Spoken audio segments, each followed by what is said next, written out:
નમસ્કાર દર્શક મિત્રો, જનરપન ન્યૂઝમાં આપનું સ્વાગત છે। હું છું આપણો મિત્ર કંચન પરમાર। આવો સાંભળીએ આજના મુખ્ય સમાચાર।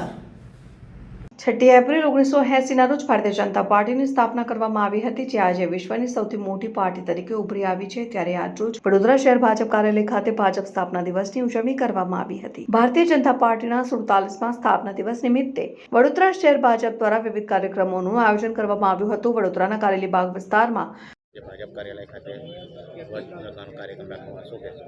ભારતીય જનતા પાર્ટીની સ્થાપના 6 એપ્રિલ 1980ના રોજ થઈ હતી। આજે ભારતીય જનતા પાર્ટીનો 46મો સ્થાપના દિવસ પૂરા દેશભરમાં લાખો કાર્યકર્તાઓ હર્ષોલ્લાસથી ઉજવી રહ્યા છે।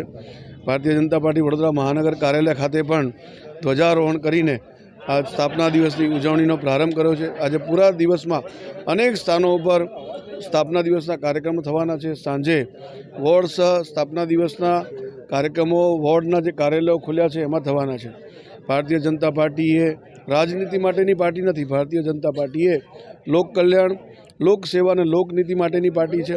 ભારતીય જનતા પાર્ટી એ વિચારધારાની પાર્ટી છે, જે અંત્યોદયની વિચારધારા માને છે। છેવાડાના માનવીનું કલ્યાણ થાય એના માટે કામ કરતી પાર્ટી છે।